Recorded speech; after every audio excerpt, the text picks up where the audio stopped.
Did you know that about 1 million babies worldwide die each year within 24 hours of birth? What if you knew from the time you were about 5 months pregnant that your baby would be one of those children?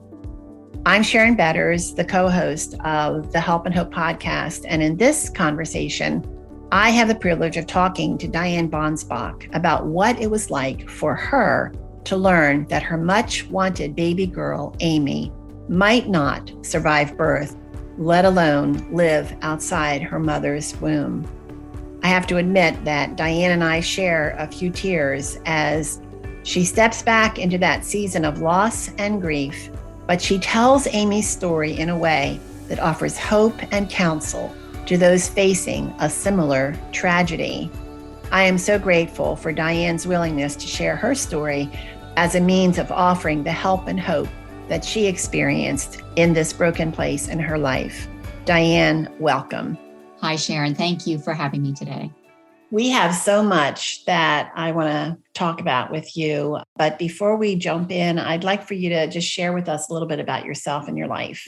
So probably the most notable thing about me is that I've been a mathematics teacher for nearly 33 years now. I definitely feel called to teach mathematics. I am passionate about helping students build confidence and understand math. And in fact, I just earned my doctorate from the University of Delaware in educational leaderships with a mathematics concentration. One other thing that is related to this is I'm very, very blessed to be the faculty mentor for the men's soccer team at Wilmington University. So that's another way I can invest in students' lives. In addition, I am the mother of 2 adult children, 2 wonderful children. Christina is 26 and she is an occupational therapist, and Jimmy is 23 and he is a data analyst. They both still live at home. I largely thank COVID for that, but it's a blessing to have them home right now. And I've been married to my husband, Jim.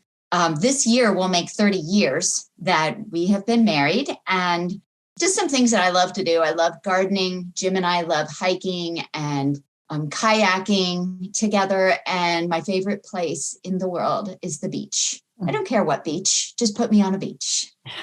I appreciate you, the beach. I love the beach too. And as a math teacher, there's so many students that I know of that took math from you in high school, and they would say there's nobody like Mrs.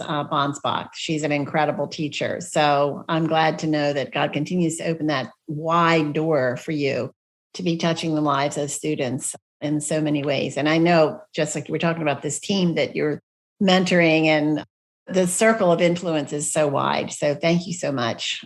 Well, one of the ways that I know God is going to bless others through you is through your story of your daughter, Amy. And so I'd like to step back a number of years to when your 2 children were younger and you were expecting a daughter, a little baby, and then something happened that turned your world totally upside down. Can you tell us about that? Sure. So at the time, Chrissy was 6 and Jimmy was 3. And Jimmy was a pretty typical little boy, 3-year-old, very, very busy. And so it was 2 days before Mother's Day. So we all knew that we were expecting a baby, like the children knew, Jim and I knew. My parents came down to watch Jimmy, and Chrissy and Jim and I went to my appointment with my obstetrician. And Chrissy was very interested in seeing whether she was going to have another little brother, or she was really hoping for a little sister. That's what she wanted. And then after the appointment, Chrissy and I were going to go buy baby clothes for whichever sibling she was going to have. So the 3 of us were in the room, and the doctor was totally fine with Chrissy being there. There was no reason to think that there would be some reason not to have a 6-year-old in the room. And so he started, putting the jelly on my stomach and I was visibly pregnant, and he had the monitor going and he had the screen situated so that all 3 of us could see it. And we were kind of looking at each other while the doctor was, figuring things out. An image was starting to come up, and We were very expectant, looking for this. And all of a sudden, he turns the screen around. And Jim and I look at each other like, clearly that's not a good sign. We don't know what it is, but something's happening. And so he says very slowly, the doctor says, it appears that your daughter has anencephaly. Well, I don't know what that is. And that was our next, okay, what's that? And how do we fix it? And he said, your daughter doesn't have a brain. She has a brain stem, which is allowing her to live inside of you right now, that and the placenta, but she doesn't have a cerebrum or a cerebellum. I just said, okay, well, what do we do? I mean, do we have a surgery? Do we take medication? Like, how do you make that happen? I mean, I know this is actually a neural tube defect. And believe it or not, that very week, Jim and I had watched a documentary on neural tube defects, but the other side of the neural tube, if it's not closed, is called spina bifida. And there are things that can be done. So when he said it was a neural tube defect, I'm like, okay, well, you do whatever you do for spina bifida, right? And he said, no, there is nothing that can be done. Your baby won't live. So, that kind of ended that appointment. Chrissy was quiet the entire time. I am barely holding it together. And Chrissy and I drove separately from Jim because Jim came over at work. He was at work and I came down from our house. So I had to drive back. And our next thing that the doctor wanted us to do was to see a perinatalogist to confirm that this was indeed the case and what his recommendation would be for next steps going forward. Chrissy never once asked a question, made a comment, nothing. She just went back in her car seat and Jim asked if I was okay to drive. And I said yes, although I should have said no. But I said yes because I just wanted to get home and I wanted my 2 kids with me. That's what I wanted. So we then had to make some decisions. But from that day, our entire world was rocked. I know that Amy had trisomy 18, correct? Yes. And what does that mean for a child? I mean, I know that her condition was far worse because she had no brain. So, but how are those two connected? So we did make an appointment to see a perinatalogist, and just Jim and I went to that appointment. We consented to having an amniocentesis performed. The doctor did confirm that she was anencephalic. It was obvious that there's no brain there, and the skull would just form over what was there. So she would never have that nice formed head. If you picture what an ultrasound for a baby should look like, she didn't have that. Hers stopped right here, which was true when she was born as well. But what the amniocentesis was for was to see if there was any kind of genetic abnormalities. And the things that blew my mind, like 1 in 1,000 children that we know of have anencephaly. And then most of them, 90% of them, are either aborted or will die before birth. I mean, it's a very large percentage. So with the amniocentesis, we found out that not only did she have anencephaly, but she also had trisomy 18. And the partner to trisomy 18 that many people are familiar with is trisomy 21. Trisomy 21, you have an extra chromosome at the 21st level, and that child is then said to have Down syndrome. Whereas trisomy 18, at the 18th chromosome, there is an extra chromosome that's called Edwards syndrome. So Amy was anencephalic and she had Edwards syndrome. And a child, at least at the time, so in 2002, when Amy was conceived, what was known about Edwards syndrome was that children likely had a cleft palate, they had club feet, they could have webbed fingers or toes, they could have heart defects. Amy had all of them except a cleft palate. Her face was not marred at all, which made it so much nicer for the family. That in itself was not a death sentence, but she would have been a special needs child her entire life. and may have lived to be an adult, but not likely. So she had both of these things going. They didn't relate to each other. One is 1 in 1,000 chance. The other one was 1 in 5,000 chance, at least according to the literature at that time. And she got both of them. The only silver lining that I can say was that because these things weren't inherently passed down genetically, Chrissy and Jimmy didn't have to worry about this for their children. It was just what her situation was. Yes. Yeah. This news, I can't even imagine the impact it had on you, your family in every single way. But I think especially for a mother who could feel the baby moving and she's connected to her baby. What was the one thing that you were hoping for Amy? You knew that she was not going to survive, but what was the one thing you were hoping for yourself and your family and for Amy? So once she was diagnosed, we knew for sure what the situation was. The perinatologist wanted us to abort her, and our obstetrician would not perform an abortion. And I chose to keep her. Jim allowed it to be my decision only. And so our obstetrician did say he would be willing to be my obstetrician for as long as she would live.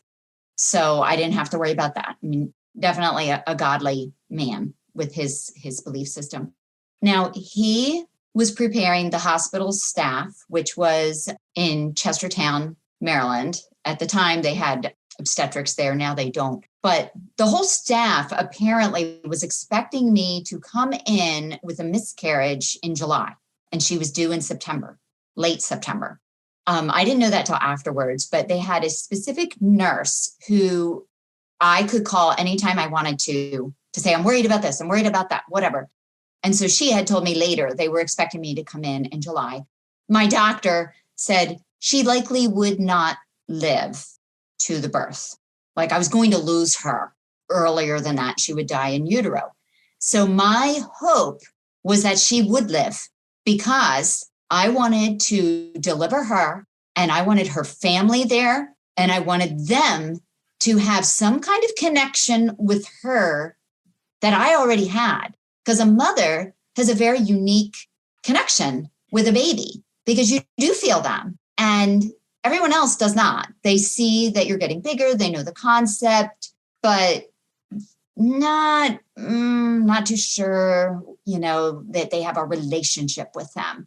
So that was of course, I wanted God to heal her, but my biggest hope was she needs to be born alive. And that's what I prayed for. And what happened? So, there's so many other things with her story, but she was born alive, to cut to the chase. In fact, I had to be induced because one thing I didn't realize, not only did she have trisomy 18, but that means the placenta and the umbilical cord are not as strong as a normal baby's would be. And so if she were to go beyond 9 months, then likely they wouldn't support her and she would still die in utero. So once she became full term, September 23rd, I went into the hospital and they started to induce me. I went home that night. And then the next day is when labor actually happened, which was interesting and a sign of God's provision because she was breech. And I didn't want any parts of a breech birth. So I kept praying, Lord, turn this baby around. And he did not turn her around. But that is one of those things. Sometimes we pray and we do not know what we're asking for. We think because we're in a certain box and we have a certain paradigm that this is the way it has to be. You don't deliver a baby breech. What is that? That's nonsense.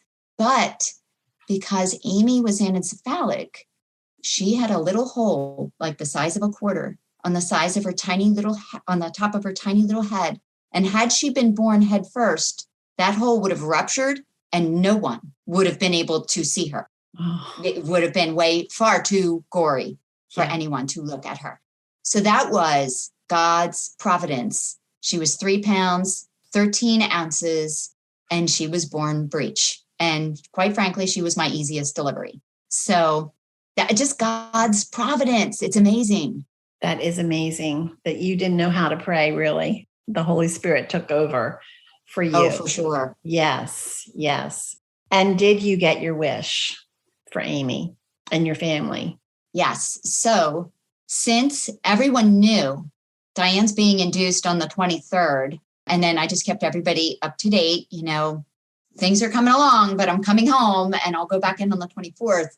I had not only Jim and Chrissy and Jimmy there, my mom and dad were there, Jim's parents were there, my Aunt Kay, she's with the Lord now, but she had the softest heart for children ever. She and her husband were there. My sister, who at the time was still praying for a child, which is her own story, she was there. And then a very dear friend who was an obstetrics nurse, Beth Cipriano, was also there. She was also someone the Lord gave to me who just listened and listened and listened the entire time. And she watched my children so that if I needed to get away from them for a little bit, if I needed a nap, whatever, Beth would take them to her house and they would go swimming.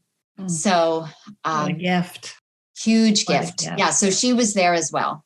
So you received that gift of time with Amy, and the rest of the family was able to see her as this is your child. Before she was born, you wanted her to be baptized in utero. Why was that important to you? Because for the same reason I wanted my family to establish a relationship with her by seeing her, by holding her. I mean, clearly I couldn't have the whole church, standing in line, that's obviously not going to happen. But how in a church, particularly our church, do we recognize a child as a covenant child, but through our baptism? That is when the entire congregation says, whoever the members are, we covenant with you that we will support your family and we will help raise this child, however long you have them. And I needed the church to, one, know that my family was broken and going through this, and two, to recognize they did have another covenant child, because it didn't matter that she was 7 months gestation. She's still part of the covenant family. And so that was absolutely huge to me, to be able to have her baptized and the entire church witness that and acknowledge who she was as a child of God. I remember, I can see it right now. I can see you. I can see your family. It was an incredible moment for all of us. And I thank you so much for sharing that with us. There was so many levels of teaching in that moment. And you've touched on a number of them. But I think, it's just saying this child, God created this child has purpose. And Diane, you have no idea how God used that moment to touch other hearts for reasons that may have nothing to do, may not even sound like your story. But there were other reasons why God was painting for us that incredible picture of church life. It was just incredible. And I do have it in my head. I can still see you standing there with your family and hands on your tummy. And it was amazing. And I'm so glad that you did that God led you to do that. You're 20 years out, but I'm just imagining, I've lost a son. He was 16 years old.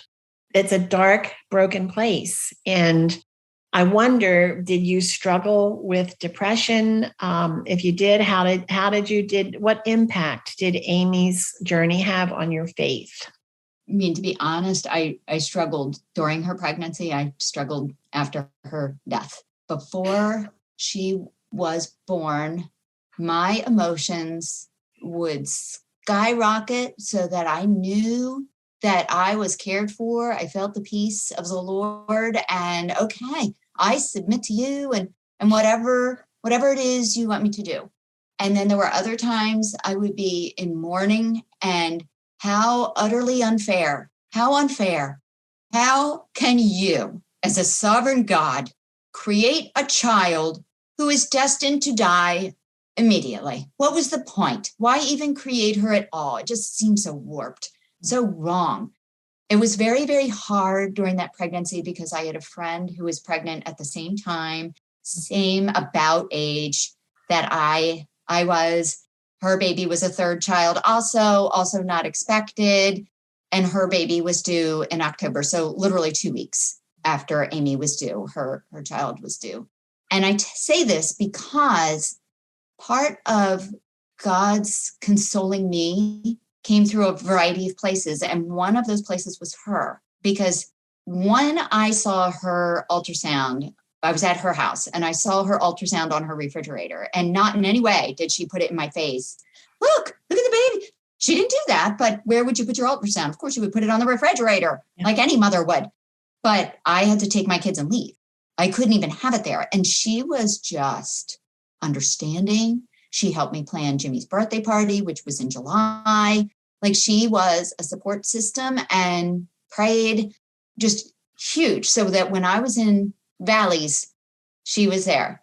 The other place that was comforting to me seems unlikely. I mean, I already told you about some of the other friends and what have you, support systems that I had. But my son was home with me most of the time. Chrissy was older, and so she had a couple other things that she could do, different activities that you would have 6-year-olds go to. But Jimmy, as a 3-year-old, did not. And there was a time when I was just laying on the floor in fetal position, crying, just crying. And he was laying beside me, and he was sucking his thumb. He was a big, big thumb sucker. Mm-hmm. And he was rubbing my back. And so he was just such a companion to me. And he loved this movie called The Iron Giant. And it's a cartoon. And this metal giant comes down from, the sky. And the little boy has to kind of teach the giant the ways of the earth.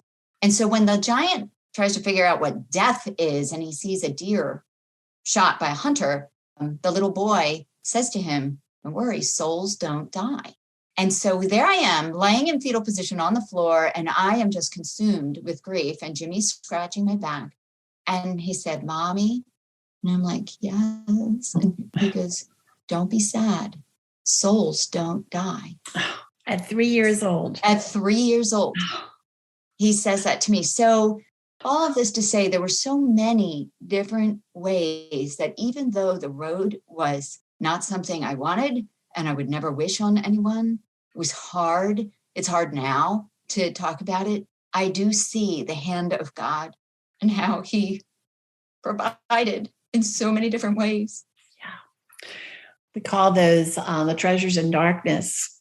Back to, it's in Isaiah 45. It's become my go-to verse. It was first when I was struggling with breast cancer, but then through the death of our son, where he says, "I will go before you and I will level the mountains, and I will send you treasures in the darkness, riches stored in secret places, so that you will know I am the Lord your God, the one who calls you by name."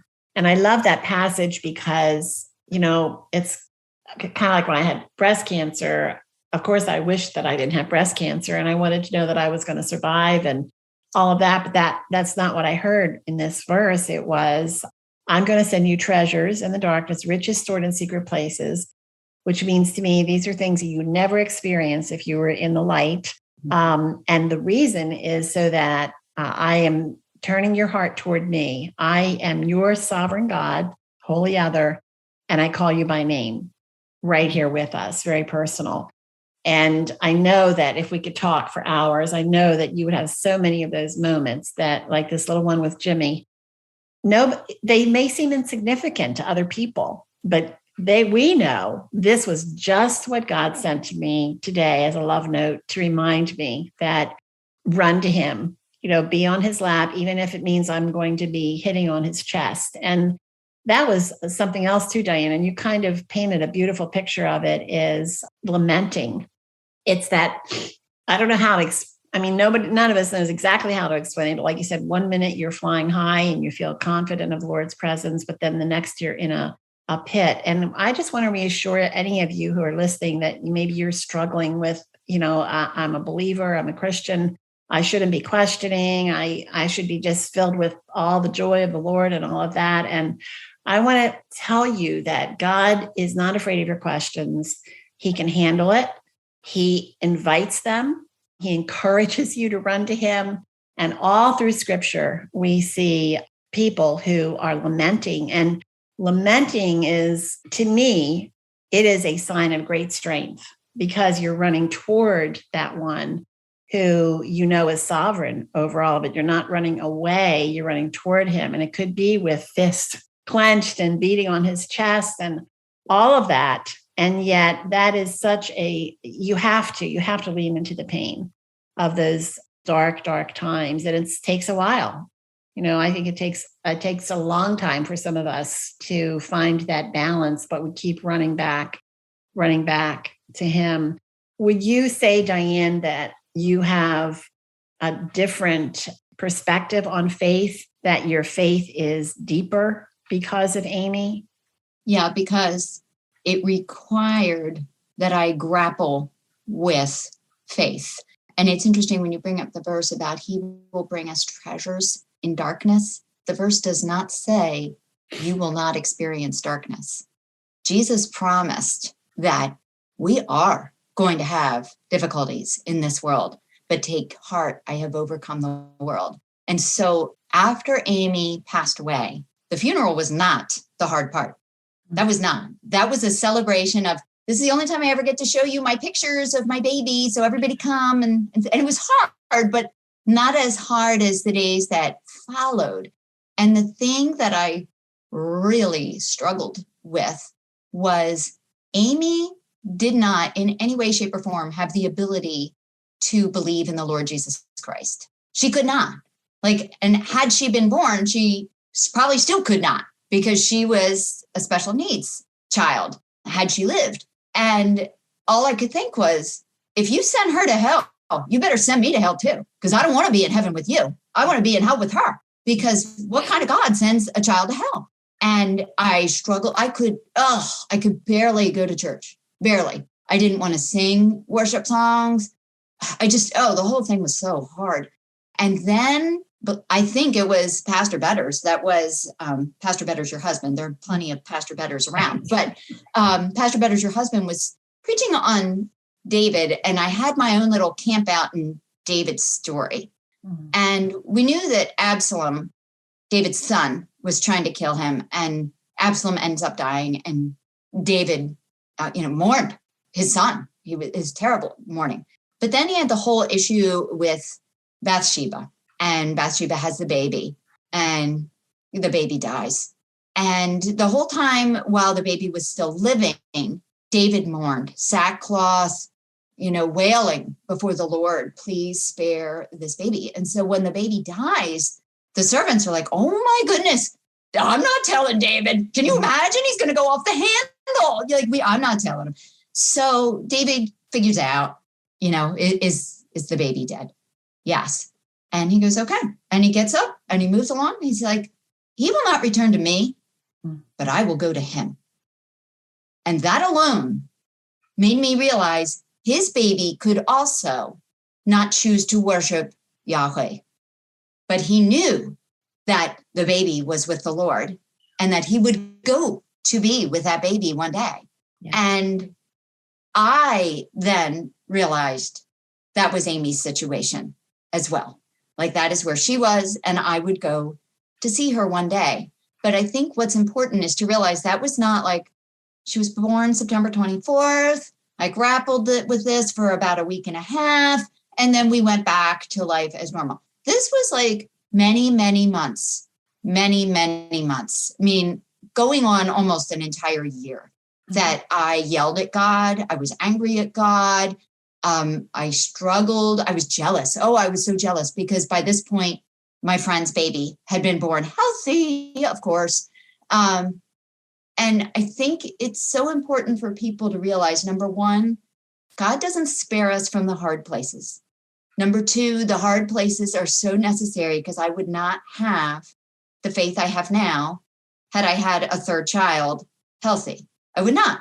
It wouldn't be the same faith. And three, God, even though he is sovereign, perfect, and holy, and is certainly capable of striking me dead at any moment he wants, he's compassionate and loving. And it's okay to say, I don't understand this. I'm struggling, because he's still going to be there. He's still going to hold you. Even when you're beating on his chest, he's still going to love you because you are his child. And that didn't become clear to me until I went through this. Well, Diane, I was going to ask you to speak one-on-one as we wrap up, but I think you just did. You spoke to that mother who is in agony right now, and I think you have given her incredible hope. The journey is hard and it's long, but there is light. And with all of your transparency before the Lord, he didn't strike you dead. He just kept holding his arms out to you and sending you those treasures to turn your heart toward him. And I think you, brokenhearted mother, that you are experiencing this, you might be stuck in this deep rut right now where you just don't know how you can move forward. And you're listening to Diane and thinking, I don't think I ever have the hope of being in that place. But I hope that you are really listening hard to the story that Diane is sharing about her precious child and how her child had a mission. And that mission was in part to help turn her mother's heart toward the Lord in a way that she had never experienced before. And that's an eternal impact when our lives are changed by another person. So I want to encourage you as we wrap up our time. I've been speaking with Diane Bansbach about her precious daughter, Amy, and the journey, and really Amy's impact on Diane's life and now on your life. It's very possible that God has prepared this message just for you. And I'm praying that you will allow him to use it to touch your heart in a way that you maybe have not thought possible. I also encourage you to reach out to us if there is a way that we can be praying for you. Also, I have a book called Treasures in Darkness, Riches Stored in Secret Places, where I share my journey about grieving for the loss of our son, Mark. And there are so many similarities between Diane's story and our story. And so you can get that book anywhere, Treasures in Darkness, Riches Stored in Secret Places. I'm Sharon Betters. You have been listening to the Help and Hope podcast. I am just so moved by Amy's story, and I pray that you will share it with your friends, share it widely. Thank you so much for joining us. Thank you for listening to this Help and Hope podcast produced by Mark Inc. Ministries. Be sure to like, comment, and subscribe. Visit markinc.org, markinc.org, to find additional free resources on a variety of topics. Online counseling services are also available through Anchored Hope Biblical Counseling by visiting helpandhopenow.org. That's helpandhopenow.org. Download the Help and Hope app on your mobile device. Hope is just one click away.